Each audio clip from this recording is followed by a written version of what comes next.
नमस्कार आदरणीय दर्शक सबैको ध्यान नेपाल कम्युनिस्ट पार्टीको स्थायी समितिको बैठकतिर केन्द्रित भएको छ र स्थायी समितिको बैठकले के गर्ला 26 गतेबाट सुरु हुने स्थायी समितिको बैठकमा पार्टीभित्रको विवाद सबै सावधान होला त। सबैको ध्यान प्रधानमन्त्री केपी शर्मा ओली र प्रचण्डतिर पनि छ। अब उहाँहरूको अधिकार कसरी बाँडफाँड होला त। आजको कार्यक्रममा हामी यस बारेमा विशेषमा चर्चा गर्दैछौँ। वामदेव गौतम राष्ट्रिय सभामा इन्ट्री कहिले हुनु होला त। पार्टीले निर्णय गर्यो तर प्रधानमन्त्रीले अहिलेसम्म निर्णय गर्नु भएको छैन, क्याबिनेटले निर्णय गरेको छैन, राष्ट्रपति कहाँ पुगेको छैन वामदेव गौतमको नाम। आजको कार्यक्रममा हामी यस बारेमा पनि विशेष रूपमा चर्चा गर्दैछौँ। हाम्रो बीचमा पार्टीका युवा नेता, प्रभावशाली युवा नेता लेखनाथ नेउपाने हुनुहुन्छ। तपाईँलाई म यो विशेष संवादमा स्वागत गर्न चाहन्छु। आराम हुनुहुन्छ? धन्यवाद। के छ पार्टीको भविष्य कस्तो छ? नेपाल कम्युनिस्ट पार्टीको अहिलेको जुन द्वन्द्व विवादले गर्दाखेरि सङ्गठनहरू कमजोर त भएको छैन? बलियो बनाउने भन्ने छ हाम्रो। बलियो कसरी बनाउने? संरचना त होला नि, सोच चिन्तन त होला नि त, दृष्टिकोण त होला नि। हामी कम्युनिस्ट पार्टीलाई कम्युनिस्ट पार्टी जस्तै बनाउने, आफ्नो वर्गमा खुट्टा टेकाउने, त्यो वर्गको मुक्तिको विचारलाई जनताको बीचमा घनीभूत ढङ्गबाट लैजाने, त्यसो गर्दा हाम्रो सङ्गठन बलशाली नै हुन्छ। कम्युनिस्ट पार्टी आज कम्युनिस्ट पार्टी जस्तो छैन। विविध कारणले त्यो निकै कमजोर भएको छ। के कारणले भन्नुहोस्, यसको आधार बताउनुहोस् जनतालाई। एउटा त हाम्रो वैचारिक स्पष्टता छैन। हामी कुन वर्गको प्रतिनिधित्व गर्छौँ, कुन वर्गको नेतृत्व गर्छौँ मुख्यतः, र कुन कुन वर्गको सहयोग लिन्छौँ भन्ने हामीसँग त्यो वर्गीय दृष्टिकोण निकै नै भुत्तेर निकै नै कमजोर भएको छ। किन कम्युनिस्ट पार्टीमा वर्गीय दृष्टिकोण सबभन्दा महत्त्वपूर्ण पक्ष हो, उसको आफ्नो पहिचान हो। दोस्रो, हाम्रो आफ्नो परिवार र सम्पत्तिसँगको सम्बन्धमा हामी धेरै फँसेका छौँ। यो विषयवस्तुले कम्युनिस्ट आन्दोलन, पार्टीलाई मात्रै होइन कम्युनिस्ट आन्दोलनलाई पनि कमजोर बनाउने सम्भावना बढ्दै गएको छ। त्यसकारण यो सम्पत्तिसँगको सम्बन्ध विशेष त हामीले स्पष्ट पार्नुपर्ने छ। नेताहरूले कति सम्पत्ति कमाउनु पाउने हो, वैध या अवैध ढङ्गबाट नै, यो कुरो निकै नै चुनौतीपूर्ण छ। तेस्रो कुरो चाहिँ हाम्रो जीवनशैली र दैनिकी जनताभन्दा धेरै टाढा पुग्यो। त्यसकारण जीवनशैली र दैनिकी चाहिँ जनताको जस्तै हुनुपर्छ। त्यो धेरै टाढा भयो भने त्यो जनताको नेतृत्व गर्न सकिँदैन। हामी अर्कै वर्गमा रूपान्तरित हुन्छौँ, त्यो खतरा हामीभित्र पैदा भयो। त्यसकारण हामी कम्युनिस्ट जस्ता नहुने खतरा मुख्यतः यी तीनवटा कारणबाट होइन। कम्युनिस्ट पार्टीको कुरा गर्दा, कम्युनिस्टको चाहिँ नेताहरूको कुरा गर्दा पछिल्लो समय सोखिन भए, विलासी जीवन बिताइरहेछन् नेताहरूले, तपाईँले हेर्नु भएको छ। र तपाईँले सम्पत्तिको कुरा गर्दाखेरि आज नेपाल कम्युनिस्ट पार्टीका शीर्ष नेताहरूको कति सम्पत्ति छ, कति कमाउन पाउने, कति उनीहरूले आर्जन गरेका छन्, त्यो छानबिन हुन्छ पार्टीभित्र? अब लेखाजोखा हुन्छ? तपाईँ केन्द्रीय सदस्यको नाताले भन्नुहोस् है। केन्द्रीय समितिको गत माघमा सम्पन्न केन्द्रीय समितिको बैठकमा नेताहरूको राजनीतिभित्र लागेर नेताहरूले आर्जन गर्ने सम्पत्तिले राजनीतिलाई निकै नै विवादित र निकै नै अलोकप्रिय बनाएको छ। टोटलमा हेर्दा राजनीतिमा लागेपछि सम्पत्ति कमाउने हो त भन्ने प्रश्न आज नेपाली राजनीतिको केन्द्रीय प्रश्न हो। सबभन्दा छिटो र सबभन्दा धनी हुने पेसा हो भने अरू पेसामा किन लागिराख्ने झन्झट भन्ने मनोविज्ञान पनि बाहिर सार्वजनिक भएको छ। त्यसकारण हामीले के भन्यौँ भने गत माघमा सम्पन्न केन्द्रीय समितिको बैठकमा नेताहरूको सम्पत्तिको बारेमा सार्वजनिक हिसाबले प्रश्न उठेको छ। पब्लिकहरूले हामीलाई प्रश्न उठाइराखेका छन्, कम्युनिस्ट पार्टीका नेता कार्यकर्ता भएर अकुत सम्पत्ति कमाउने र सोखिन जिन्दगी बिताउने कसरी हुनसक्छ भन्ने प्रश्नको जवाफ हामीले हाम्रो सम्पत्तिको छानबिनबाट दिनुपर्छ। यो गजबले छलफल भएको छ र पार्टीले केन्द्रीय समितिमा के निर्णय गरेको छ भने हाम्रो पार्टीको अनुशासन आयोग छ, त्यो अनुशासन आयोगले नेताहरूको सम्पत्ति छानबिन गर्ने, सार्वजनिक गर्ने र चाहिँ त्यो अवैध देखियो भने नियन्त्रण गर्ने भन्ने छ। होइन, निर्णय भएको छ लेखाजी, तर कार्यान्वयन गर्न गाह्रो छ। नेपाल कम्युनिस्ट पार्टीभित्र नेताहरूको धेरै सम्पत्ति छ, त्यो सार्वजनिक गर्न सक्छ नेताहरूले। पहिलो कुरो त निर्णय गर्नु पर्यो नि। निर्णय नै नगरिकन कार्यान्वयन के को आधारमा गर्ने, कहाँ टेकेर गर्ने, के देखेर गर्ने भन्ने कुरो त सबभन्दा पहिला चाहियो नि। त्यसकारण हामीले ठिकै निर्णय गरेका छौँ। तर सँगै तपाईँले भनेको जस्तो एउटा प्रश्न व्यवहार के हो त? निर्णय त भयो, ठिक छ, त्यो पहिलो स्टेप हुनै पर्थ्यो, तर त्यसपछिको निर्णय के हो भन्ने कुरो चाहिँ मेरो विचारमा यो सबैको चासोको विषयवस्तु हुनुपर्छ। यो नेकपा या अरू राजनैतिक दलहरू सबैको चाहिँ राजनीतिमा लाएर सम्पत्ति कमाउने जो संस्कृतिमा नेपाली राजनीति प्रवेश गरिराखेको छ, यसको बारेमा मतदातादेखि लिएर बौद्धिक समुदायदेखि लिएर होइन मिडियाका साथीहरूदेखि लिएर सबैले एउटा वस्तुवादी धारणा बनाउनुपर्छ र सार्वजनिक गर्नुपर्छ। त्यसो भयो भने भनिरहनु भएको छ नि त लेखनाथजी। तर आज नेताहरूको सोच र चिन्तन तपाईँलाई थाहा छ, धन सम्पत्ति कसरी आर्जन गर्ने, कसरी सेवाहरू लिने। त्यही भएर त आज हामीले के भन्यौँ भने सेवा सुविधामा त नेताहरू फसिसके। सुन्नु न ऋषि, पदले पैसा, त्यो आर्जन गरेको पैसाले अझ ठुलो पद र त्यो ठुलो पदले अझ धेरै सम्पत्ति भन्ने एउटा यो चाहिँ अटुट प्रकारको श्रृङ्खला विकास हुन खोजेको छ राजनीतिमा। यसलाई तोड्नुपर्छ। यसलाई तोड्ने विभिन्न माध्यमहरू छन्। त्यो मध्येको एउटा माध्यम मतदातालाई सचेत गराउने हो। मैले मतदान गरेको मेरो प्रतिनिधि राष्ट्रिय राजनीतिमा पुगिसकेपछि या प्रादेशिक राजनीतिमा पुगिसकेपछि के गरिराखेको छ भनेर हरेक मतदाताले नजिकबाट निहाल्नुपर्छ र आफू मूल्यमा बस्नुपर्छ। त्यसो गर्नका निम्ति त्यसो भयो भने त्यो मतदाताले निरन्तर वाच गरिराखेको हुन्छ र अर्को निर्वाचनमा उसले ट्रिट गर्छ, उसका ब्लेमहरूको आधारमा या उसको चाहिँ क्लिन चिट पाएको आधारमा। एउटा गर्ने त्यही हो। दोस्रो, बौद्धिक समुदायले एउटा बहस गर्नुपर्छ कि जो सम्पत्तिसँगको सम्बन्धमा अलिकति बचेको छ, अलिकति मूल्य र मान्यताको राजनीतिको कुराकानी गरेको छ, त्यो पङ्क्तिलाई, त्यो पुस्तालाई बचाउनका निम्ति विशेष भूमिका खेलिदिनुपर्छ। नखेलिकन हुँदैन।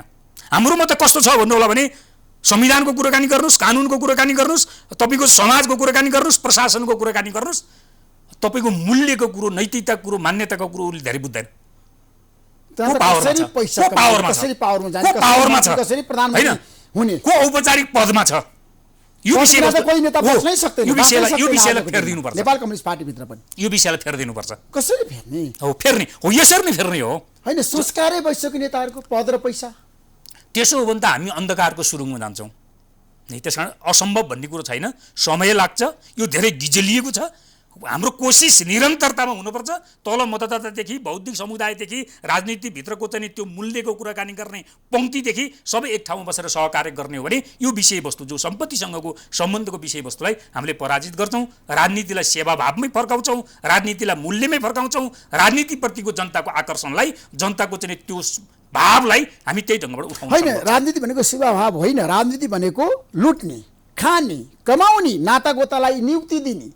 आइसक्यो नि तपाईँको पार्टीभित्र पनि, नेपाल कम्युनिस्ट पार्टीको नेतृत्व सरकारले पनि देखाइसक्यो नि त। सबै किसिमको निर्णयमा हेर्नुहोस् त के हाबी भएको छ आज। तपाईँले त्यसो भनिदिँदा हाम्रो मन चसक्क हुन्छ। म विनम्रता अनुरोध गर्छु, त्यसो नभनिदिनुहोस्।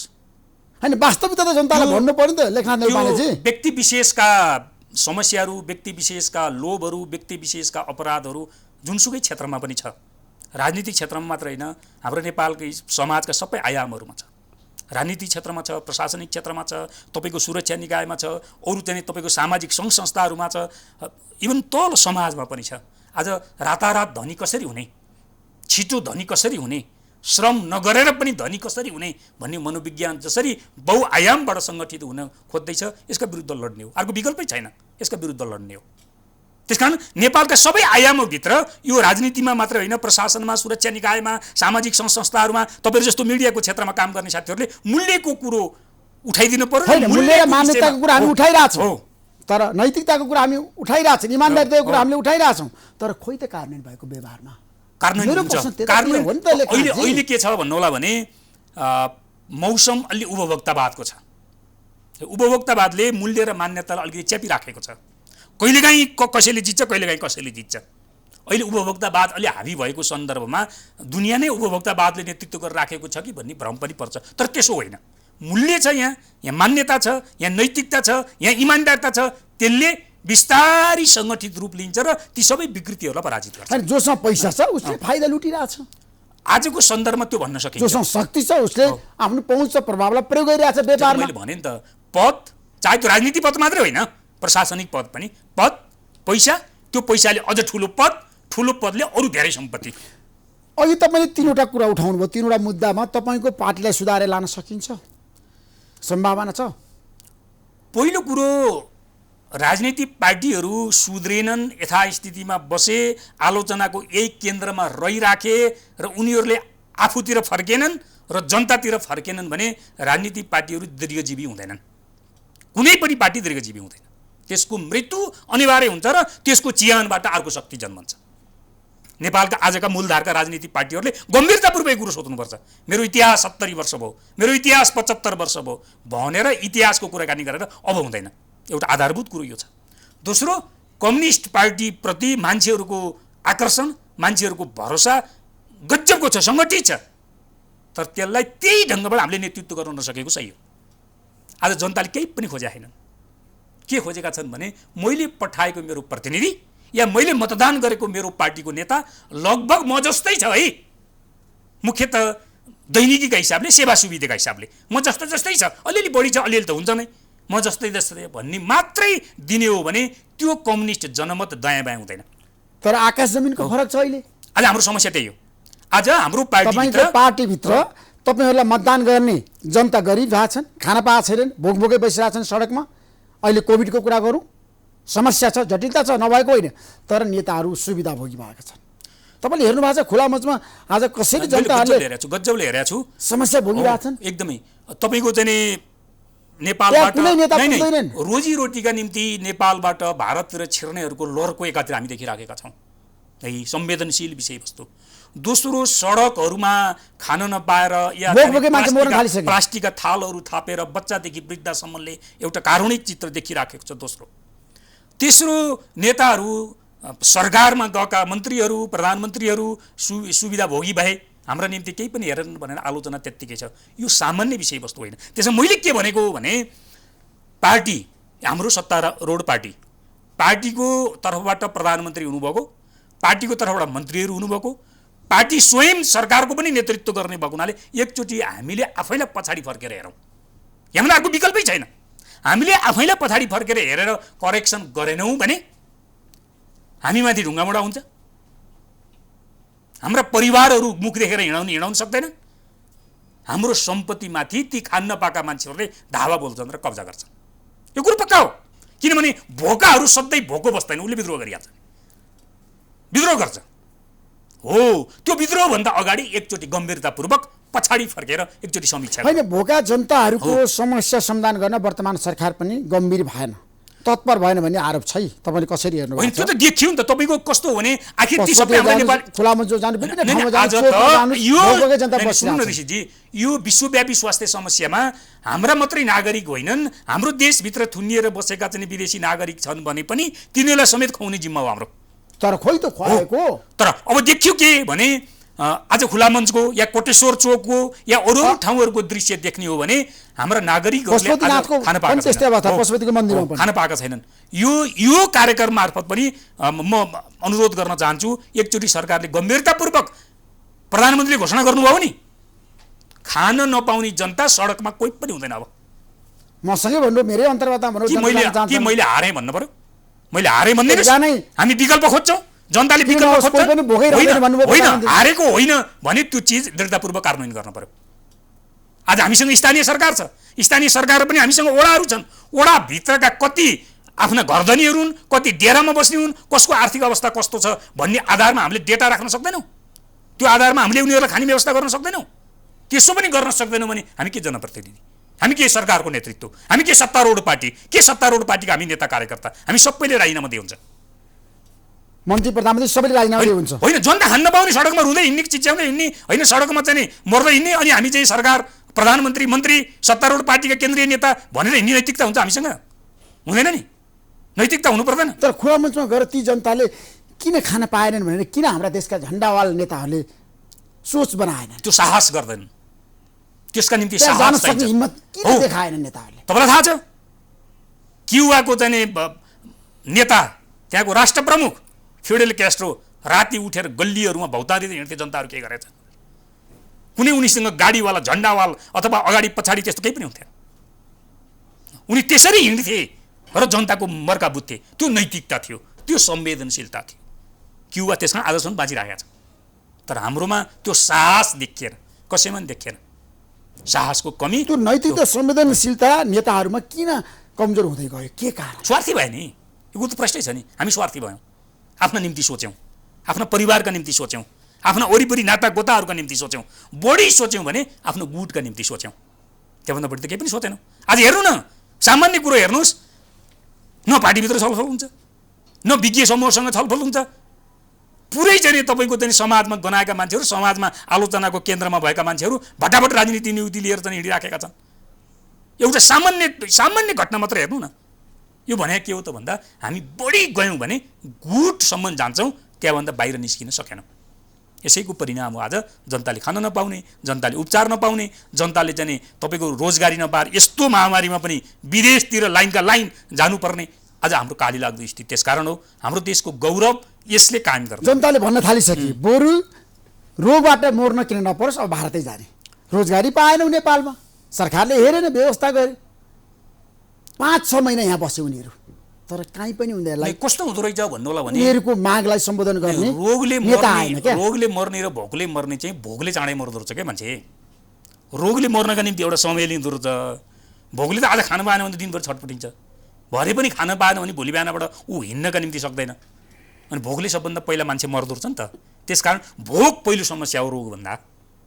त्यसकारण मान्छेले श्रम गर्ने वातावरण छैन भने राज्य हुनुको नाताले, हाम्रा नागरिक हुनुको नाताले बिहान बेलुका सामान्य दाल र भात खानका निम्ति राज्यले व्यवस्थापन गर्न सक्दैन भने हामी के राज्य, हामी के जनताको नेतृत्व, के जनताको प्रतित्व, अझ आधारभूत तहका जनताको नेतृत्व प्रतित्व गर्ने के हामी कम्युनिस्ट पार्टी, के हामी कम्युनिस्ट पार्टीका नेता कार्यकर्ता, हामी त सखाव हुन्छौँ।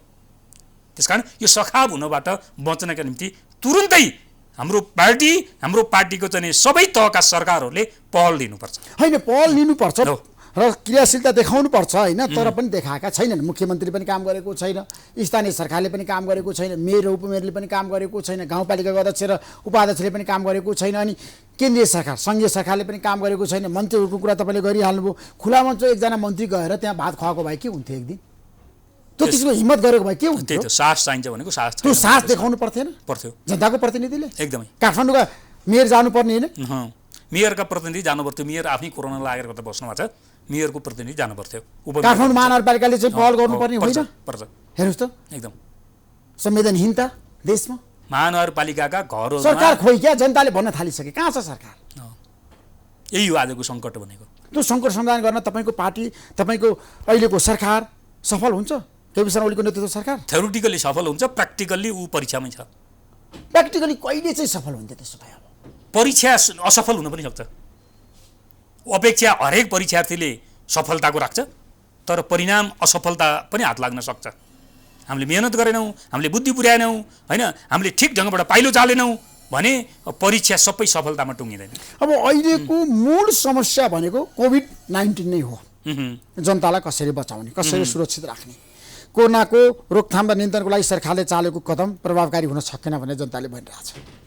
अहिलेको अवस्थामा सरकार कति सफल कति असफल समग्रतामा कोभिड-19 नियन्त्रण गर्नको लागि? होइन, मेरो त कुरो के छ भने अब यो PCR टेस्ट गर्न पनि सरकारले सकेन र निजी क्षेत्रलाई हामीले जिम्मा दिनुपर्ने भयो।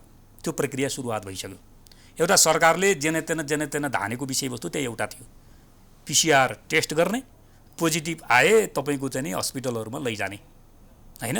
यहाँभन्दा बढी सरकारले धेरै काम गरेको मैले देख्दिनँ। सुरुमै यो विवादमा तानियो कि स्वास्थ्य सामग्री खरिदमा अनियमितता भयो, आफन्तहरूका कम्पनीहरूलाई जो त्यो औषधिसँग सम्बन्धित नभएका कम्पनीहरूलाई पनि तपाईँको औषधि चाहिँ ठेक्का दियो भनेर विवादमा तानियो। यो नै हाम्रो निम्ति दुर्भाग्य थियो र हामीले बुद्धिमत्त ढङ्गबाट काम गर्न नसकेको एउटा ज्वलन्त उदाहरण थियो। यस्तो संवेदनशील विषयवस्तु पनि पब्लिकली एउटा चाहिँ अनियमितता भयो भनेर उठ्ने कुरो निकै नै गम्भीर प्रश्न। दोस्रो, त्यसपछि सेनाले चाहिँ तपाईँको चाहिँ औषधि जस्तो वस्तु सेनालाई ठेक्का दिनुपर्ने बाध्यतामा हामी पुग्यौँ। हाम्रो हालत के रहेछ हेर्नु न, हाम्रो हालत के रहेछ। आज मैले सुनिराखेको छु तल हेर्ने हो भने 2 जनाको चाहिँ PCR टेस्ट गरेर 100 जना 200 जनाको बिल पेश भइराखेको छ। त्यहाँ पनि कमिसन खाइरहेछ नि। 2 जना बिरामीको उपचार एउटा चाहिँ क्षेत्रीय अस्पतालले 2 करोडभन्दा बढीको बिल दिइराखेको छ। केही मान्छेलाई सामान्य दाल र भात खुवाएको चाहिँ बिल करोडभन्दा माथि उठिराखेको छ। हो, यसलाई हेर्ने कसले हो? भनिसकेपछि हामी कस्ता भयौँ भने यहाँ केन्द्रीय सरकारको मात्रै कुरो छैन, माथि त्यही तलसम्म हामी कस्ता भयौँ भने जुनसुकै विषय, जुनसुकै परिस्थिति, जुनसुकै सन्दर्भमा पनि आफू धनी कसरी हुने, आफू मालामाल कसरी हुने, कति गम्भीर विषय छ हेर्नुहोस् त। त्यसो भएको हुनाले यो कोभिडको चाहिँ एकातिर कोभिड केही पनि होइन भन्ने मान्छेहरू बढ्दै गएका छन्, त्यसले निकै ठुलो क्षति पुर्याउँछ जस्तो लाग्छ मलाई। पुँजीवादले हरेक विषय वास्ता नाफा खोज्छ, त्यो कुरो अर्को पक्ष हो होइन। यही कोभिड पछाडि पनि संसारका अरबपतिहरूको कोभिडले कमाएको हुँदैन है, कोभिड भनेको अत्यन्त गम्भीर रोग हो। सुन्नुहोस्, त्यसलाई माध्यम बनाउने हो नि। तपाईँले देख्नु भएको छ, डेटा हेर्नु भएको छ, यो कोभिड लगाइसकेपछि संसारका अरबपतिहरूको सम्पत्ति धेरै बढेको छ। डेटाहरूले के भन्छ होइन। नेपालमा चाहिँ यसको खास तथ्याङ्कमा अध्ययन हुँदैन र हामी ठ्याक्कै डेटा भन्न सक्दैनौँ, तर संसारमा त्यो आइराखेको छ है। त्यसो भएको हुनाले त्यो एउटा पक्ष हो, तर त्यसको अतिरिक्त अर्को कोभिड केही पनि होइन भन्ने चाहिँ जनमत पनि बढ्दैछ। त्यसलाई कसरी हामीले नियन्त्रण गर्ने? यसले त भयावह स्थिति ल्याउन सक्छ। दोस्रो कुरो, यो रोग सरकारलाई लाग्ने होइन, मान्छेलाई लाग्ने हो, हरेक नागरिकलाई लाग्न सक्छ। त्यस कारण हामी सचेत हुने विषयवस्तु। त्यसकारण हामी पार्टीका नेता कार्यकर्ताहरू हरेक सदस्यहरूले कोभिडको बारेमा, यसको सर्वरोगको प्रकृतिको बारेमा, यसले पार्ने असरको बारेमा एउटा जनजागरणका निम्ति हामी खटिनुपर्ने। तर खोइ खटिएको, तर हामीलाई पार्टीले खट्नका निम्ति कुनै आदेश दिएको छैन। कार्यकर्ता घरमा बसिरहेछन्, जनता भोकभोकै मरिरहेछन्, खोइ सम्बोधन भएको हो। अहिले सम्बोधन नपाएर बिचनीमा बस्यो, क्वारेन्टाइनमा बस्यो, त्यस्तै अवस्था आयो। त्यही मैले भन्न खोजेको एक वाक्य के छ भने, मेरो एक वाक्य सुन्नु न, मेरो एक वाक्य के छ भने, यो कोभिडको चाहिँ नियन्त्रणका निम्ति र यसको चाहिँ उपचारका निम्ति सरकारले जति प्रभावकारी काम गर्नु पर्थ्यो त्यो काम भएन। र सरकारले के भन्नुपर्छ भने फेरि एकदम खुला हृदयबाट, सरकारको अवस्था यस्तो हो, स्रोत र साधनका हिसाबले, जनशक्तिका हिसाबले, हाम्रो आत्मगत अवस्थाको हिसाबले यो हाम्रो परिस्थिति हो, यो हाम्रो चाहिँ क्षमता, यो भित्रबाट हामी इमान्दारितापूर्वक पारदर्शी ढङ्गबाट म्याक्सिमम हामी कोसिस गर्छौँ। त्यसका निम्ति तपाईँहरूको पनि साथ हामीलाई चाहिन्छ भनेर एउटा अपिल गर्नु पर्थ्यो। त्यो अपिल गर्ने हैसियतमा पनि हामी भएनौँ। अब तपाईँको पार्टीको स्थायी समितिको बैठक एजेन्डा तय भइसकेको छ। विवाद समाधान गर्नको लागि कार्यदल गठन भयो, कार्यदलले प्रतिवेदन दियो, अध्यक्षद्वयले लिइसक्नु भएको छ, सचिवालयमा छलफल भइसकेको छ। अब के हुन्छ भन्नुहोस् त? पार्टीभित्रको आन्तरिक द्वन्द्व व्यवस्थापन गर्न कार्यदलको प्रतिवेदन सञ्जीवनी बुटी हो। असार 10 गतेबाट सुरु भएको स्थायी समितिको बैठक आजसम्म बस्न सकेन र त्यो बैठक बसाल्नका निम्ति कार्यदललाई निर्माण गरेर त्यसले चाहिँ रिपोर्ट पेश गर्नुपर्ने अवस्थामा नेकपा पुग्ने कुरो नै म त्यो पार्टीको एउटा सदस्य हुनुको नाताले सार्वजनिक हिसाबले बहस गर्ने स्थितिमा म छैन। त्यो प्रक्रिया नै आफैमा लाजमर्दो प्रक्रिया हो।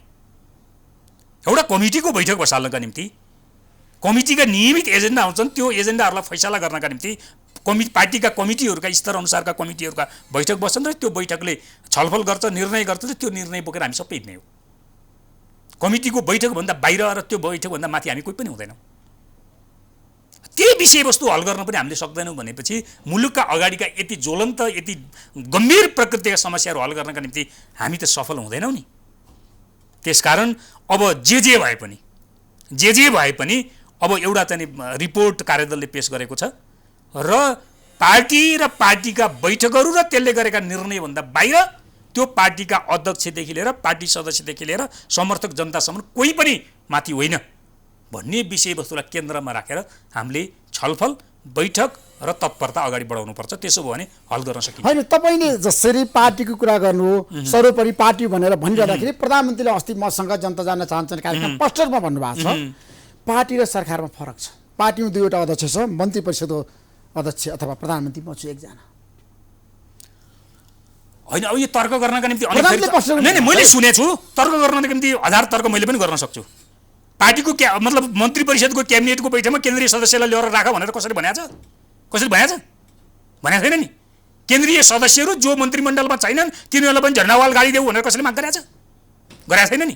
कुरो यति मात्रै गरेको छ कि दैनिक प्रशासन पार्टीको तर्फबाट जो प्रधानमन्त्री हुनुभयो, जो मन्त्रीहरू हुनुभयो, उहाँले चलाउनुहुन्छ। बस दैनिक प्रशासनमा पार्टीले केही हस्तक्षेप गर्दैन, तर पार्टीले मूलभूत नीतिगत निर्देशनहरू जरुर गर्नुपर्छ। तर पार्लियामेन्ट सिस्टममा प्रधानमन्त्रीको भनाइ छ, प्रधानमन्त्रीले काम गर्ने हो, सरकारको नेतृत्व प्रधानमन्त्रीले गर्ने हो, पार्टीले लगाम लगाउन मिल्दैन। त्यसो भने यो कम्युनिस्ट पार्टी होइन भनेर घोषणा गरिदेऊ न। कम्युनिस्ट पार्टी होइन, यो मार्क्सवाद लेनिनवाद पनि भ्रम हो, त्यो हँसी हथौडा पनि भ्रम हो, यो सबै भ्रमभित्रबाट यो भ्रम पैदा भएको हो, त्यस कारण यो कम्युनिस्ट पार्टी होइन भनेर घोषणा गरिदिउँ। वेस्टमिनिस्टर सिस्टमको पार्लियामेन्ट्री सिस्टममा यो पार्टी पनि प्रवेश गर्छ, नाम फेर्छ, त्यसमा सहमत हुनेहरू त्यसै लाग्छन्, त्यसमा सहमत नहुनेहरूले अर्को विकल्प खोज्ला। त्यसो होइन भने कम्युनिस्ट पार्टीले के भन्छ भने कम्युनिस्ट पार्टीको तर्फबाट होइन टिकट लिएको, कम्युनिस्ट पार्टीको तर्फबाट प्रतिनिधित्व गर्छु भनेर निर्वाचन क्षेत्रमा हामी उठेको होइन, कम्युनिस्ट पार्टीले मतदान गरेको होइन, हामी कम्युनिस्ट पार्टीको प्रतिनिधि भएर कम्युनिस्ट पार्टीको नाममा मतदान गरेको होइन। त्यसो हो भने मूलभूत मुद्दाहरू, मूलभूत नीतिहरू, मूलभूत चाहिँ कार्यक्रमहरू पार्टीभित्र छलफल गरेर त्यसलाई सरकारले कार्यान्वयन गर्ने पद्धतिमा हामी जाँदैनौँ भने त यहाँ केही पनि हुँदैन। तर प्रधानमन्त्रीले विधि प्रक्रिया तपाईँहरूले संस्थागतको कुरा गर्दाखेरि, निर्णयको कुरा गर्दाखेरि स्पष्ट रूपमा के भन्नुभएको छ भन्दाखेरि मैले कुनै पनि पार्टीको निर्णयलाई अस्वीकार गरेको छैन, अहिलेसम्म मानिरहेको छु, तर पार्टीभित्र गुट सिर्जना गरेर मलाई कमजोर बनाइयो। अनि त्यो त मेरो कुरो के छ त्यसमा भने एकचोटि मैले त्यही भएर भनेका सबै नेताहरू, 2 जना अध्यक्ष, थाई समितिका सबै सदस्यहरू, मतलब सचिवालय र थाई समितिका सबै सदस्यहरू एकचोटि पछाडि फर्केर आफूलाई हेर्नुहोस्। म पनि हेर्छु मेरो ठाउँमा, एकचोटि पछाडि फर्केर हेरौँ। मेरो अभिव्यक्तिको कारणले, मेरो गतिविधिको कारणले, मेरो दैनिकीको कारणले कतै निर्णय प्रक्रिया विवादमा तानिएका छन्, हाम्रो लोकप्रियता ह्रास हुँदै गएको छ, जनतामा हामी विवादित भइराखेका छौँ कि छैनौँ भनेर एकचोटि पछाडि फर्केर हेरौँ।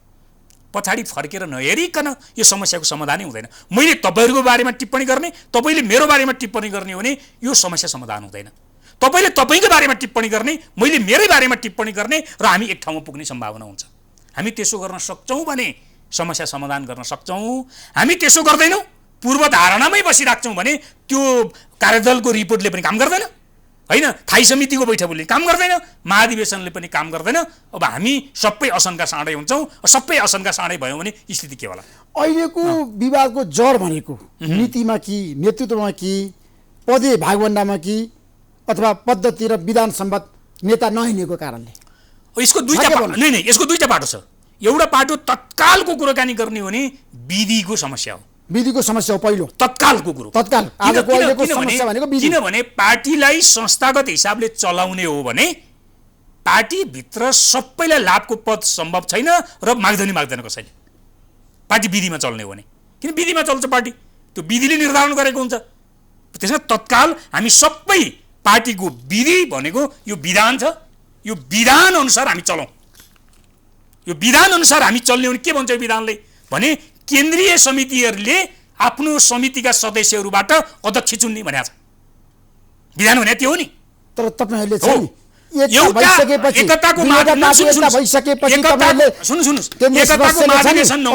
चुनेको हो केपी शर्मा ओलीले पर्छ मलाई।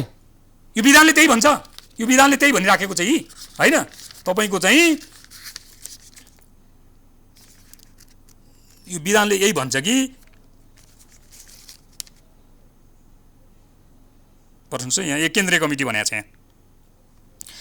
यहाँ यो धारा 18 को 9 नम्बरमा 9 को 1 मा आफू मध्येबाट अध्यक्षसहित पदाधिकारी, सचिवालय, थाई समिति र पोलिट ब्युरोको निर्माण गर्नेछ केन्द्रीय समितिले भनेको छ। अहिलेसम्म खोइ त पोलिट ब्युरो तपाईँको पार्टीको? म पोलिट ब्युरोतिर जान्न। मेरो कुरो कहाँ छ भने हामी सबै यो विधिबाट चलौँ, यो हाम्रो विधानबाट चलौँ।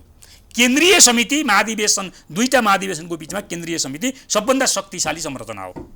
केन्द्रीय समितिको निर्णय सबैले मान्नुपर्छ, प्रधानमन्त्रीले मान्नुपर्छ केन्द्रीय समिति निर्णय। उहाँ पार्टीको अध्यक्ष हुनुको के प्रधानमन्त्री भएको नाताले होइन कि उहाँको पार्टीको अध्यक्ष भएको नाताले अथवा यो पार्टीको अध्यक्ष भएको नाताले यो पार्टीको केन्द्रीय समितिको निर्णय उहाँले पनि मान्नुपर्छ।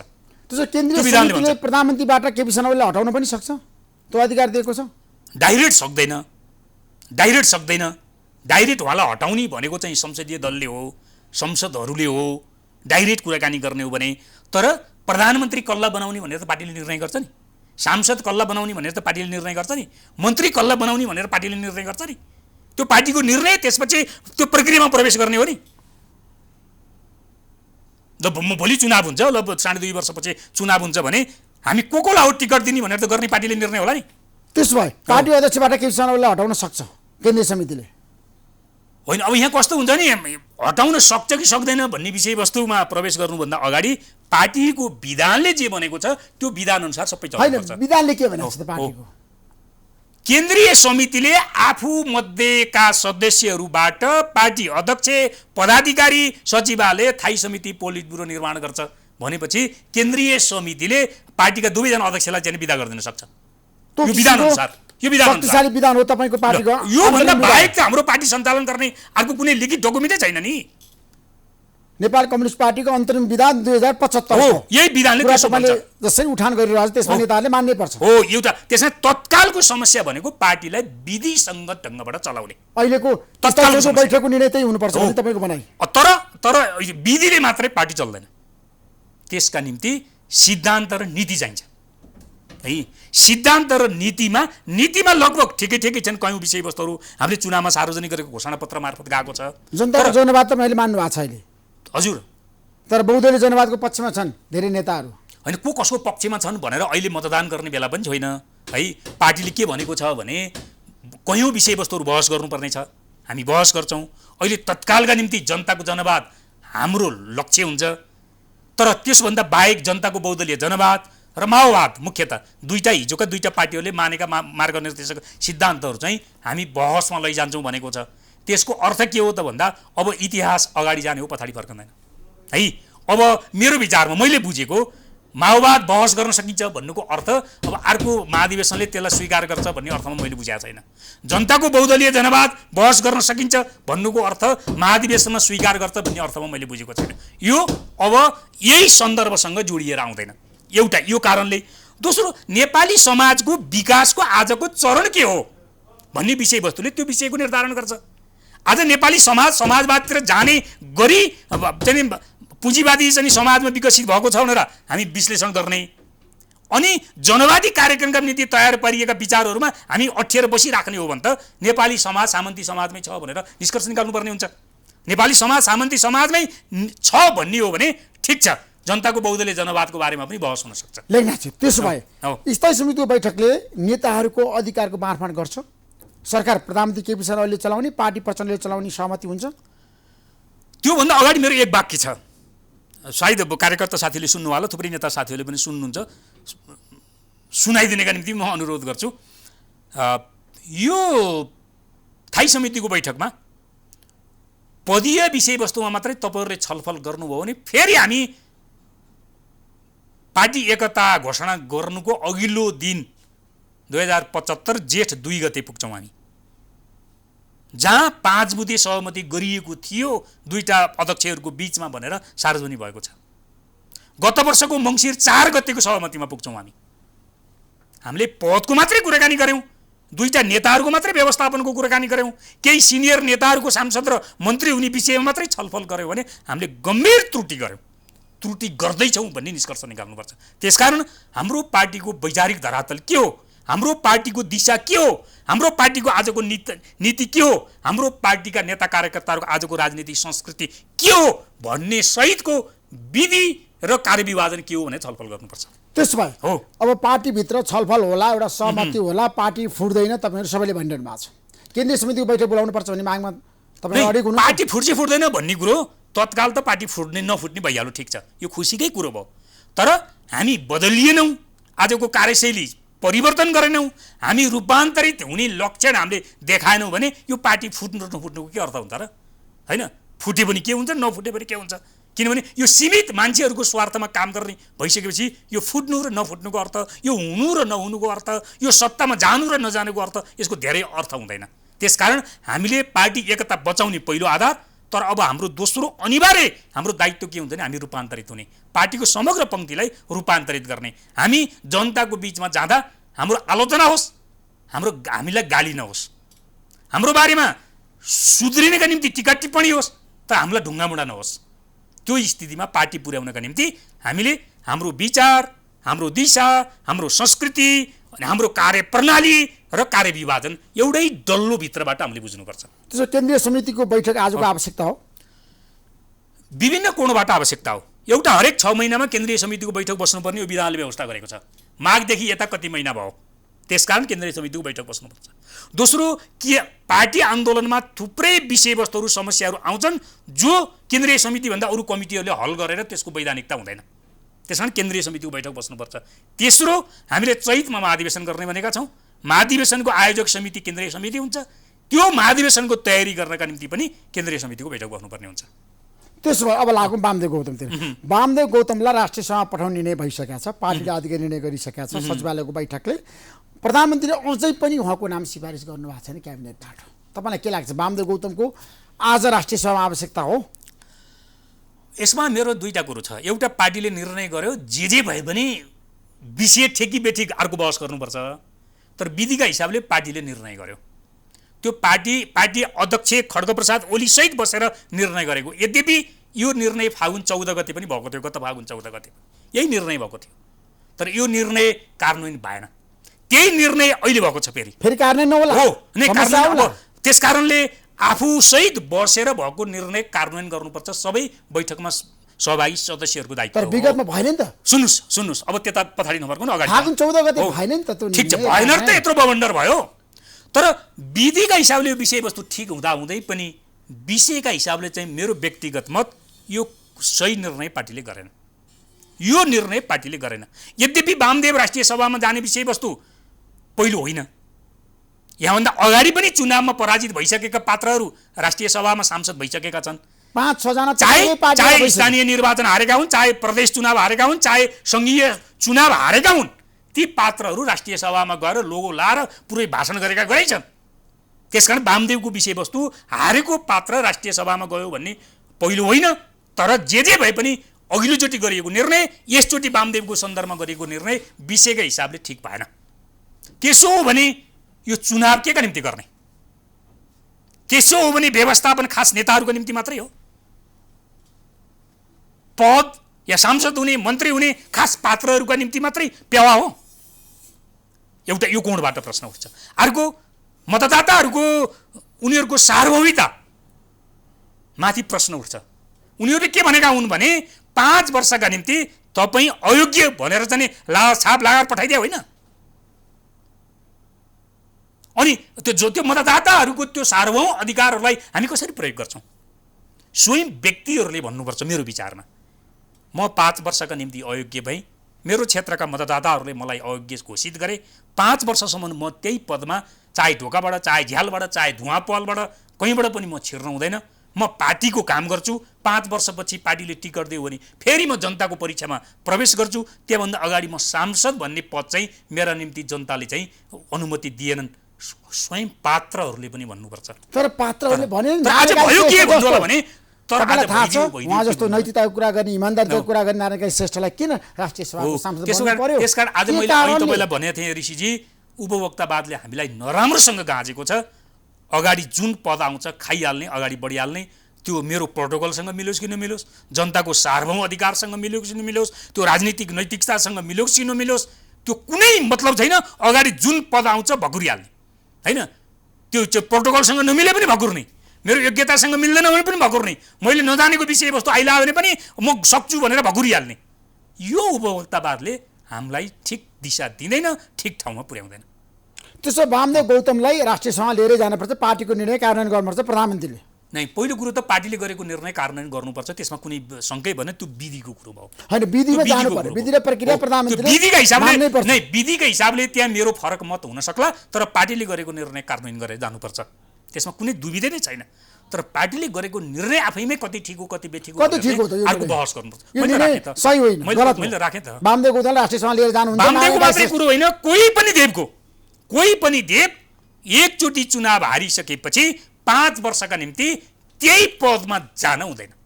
त्यो पार्टीले पनि अनुमति दिन हुँदैन, स्वयं व्यक्तिले पनि रियाल चुहाउनु हुँदैन।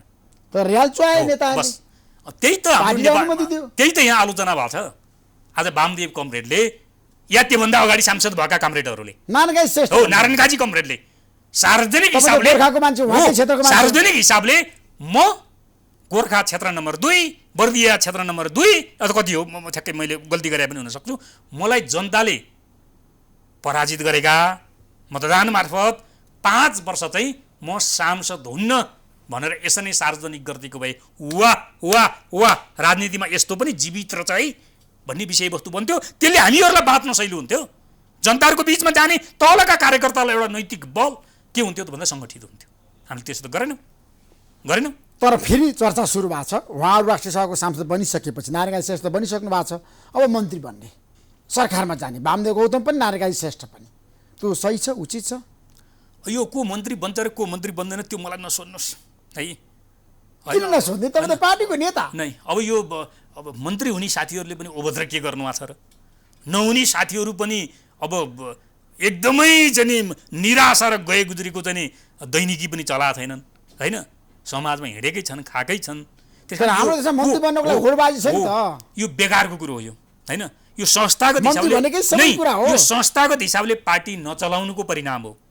जब हामी संस्थागत हिसाबले पार्टी चलाउँदैनौँ, जब राजनीति र चाहिँ पदीय जिम्मेवारी भनेको चाहिँ पैसा कमाउने र सुख सहयोग गर्ने हो भन्ने विषयवस्तु हामी स्थापित गर्छौँ, दौडधुप गर्नुपर्ने हुन्छ। मलाई पनि चाहियो नि त मन्त्री, म पनि त्यही पार्टीको एउटा कार्यकर्ता हो, मैले पनि एउटा इतिहास निर्माण गरेर आएको छु भने मसँगैको साथी पटक पटक मन्त्री हुन्छ, मसँगैको साथी पटक पटक सांसद हुन्छ भने त्यो सँगै काम गर्ने मैले चाहिँ किन नहुने, मैले दाबी गर्दिनँ।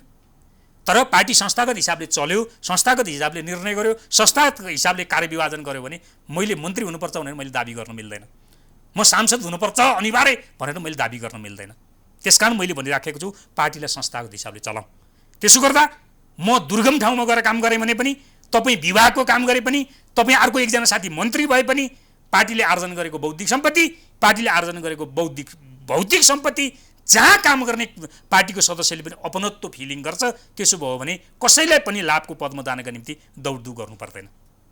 बस यही हो आजको हाम्रो संस्कृति। त्यसो भए जाँदा केपी शर्मा ओली 5 वर्षको प्रधानमन्त्री अब दुईजना अध्यक्षहरूले यसको जिम्मा लिनुभएको छ के अरे, सकारात्मक या नकारात्मक दुईटै कोणबाट। 75 जेठ 2 गतेको 5 बुँदे सहमति मध्येको 4 नम्बर मुद्दामा 2.5 वर्षको कुराकानी गरिदिनु भयो उहाँहरूले गल्ती त्यहीँ गर्नुभयो। उहाँहरू दुईटाको व्यवस्थापन भएपछि यो दुनियाँको व्यवस्थापन हुन्छ भन्ने मनोगत र व्यक्ति केन्द्रित त्यो अभिव्यक्ति खतरनाक थियो। त्यही जगबाट आज यहाँसम्म समस्या चाहिँ आएको। त्यहाँ के गर्नु पर्थ्यो उहाँहरूले भने, एकजनाले पार्टीको नेतृत्व गर्ने फुल फेज, अर्कोले फुल फेज सरकारको नेतृत्व गर्ने, दुवैको एकै ठाउँमा परिणाम आइसकेपछि पार्टी अरू लोकप्रिय हुन्छ भन्ने ठाउँमा छलफल गर्नु पर्थ्यो। त्यसपछि उहाँहरू मङ्सिरमा आएर त्यसलाई अलिकति करेक्सन गर्ने कोसिस गर्नुभयो। करेक्सन गर्ने कोसिस भयो मङ्सिरमा। 5 वर्ष नै एउटा अध्यक्ष प्रधानमन्त्री हुने, अर्को अध्यक्ष चाहिँ कार्यवाहक अध्यक्ष हुने, कार्यकारी अध्यक्ष हुने, कार्यकारी अध्यक्ष हुने, पूर्ण रूपमा कार्यकारी प्राप्त। तर त्यो दाउपेच रहेछ भन्ने बुझियो होइन। यो कार्यकारी भनेको भोलिपल्ट मैले एउटा टेलिभिजनको अन्तर्वार्तामा हेरिराखेको थिएँ, खड्गप्रसाद ओलीले त्यति धेरै नबोलेको बयान थियो उहाँले। हामीले कार्यकारी भनिसके पछाडि हाम्रो आन्तरिक हो, हामी आन्तरिक हिसाबले सबै सन्तुलन मिलाएर जान्छौँ भन्नेको बे सिद्धिन्थ्यो। उहाँले के भनिदिनु भने, मै हो 1 नम्बरको होइन, मै हो सिनियर, मै हो ठुलो, मैले यो बैठकको रातो चाहिँ तपाईँको चाहिँ तन्ना हालेको चाहिँ टेबल अगाडि बसेर बैठक सञ्चालन गर्ने उहाँले भनिदिनु भयो। त्यसले अरू धेरै विषयवस्तु गिचल्यो। त्यहाँदेखि मेरो विनम्रतापूर्वक आग्रह के छ भने, नेताहरूले बोल्दाखेरि ख्याल गरौँ है। मैले पनि ख्याल गर्नुपर्छ, त्यो मेरा निम्ति पनि, मैले अरूका निम्ति मात्रै अर्थीका निम्ति दिएको छैन। पार्टी विधिमा चल्दाखेरि म पनि नियन्त्रित हुन्छु, म पनि अनुशासित हुन्छु, म पनि पार्टीको विधानभित्र बसेर कहाँ के अभिव्यक्त गर्ने भन्ने मूल्यमा म पनि टिक्छु। थ्याङ्क यू सो मच लेखनाथजी, हुन्छ, महत्त्वपूर्ण समय दिनुभयो। तपाईँलाई म धेरै धेरै धन्यवाद दिन चाहन्छु। हस् त, नमस्कार। धन्यवाद।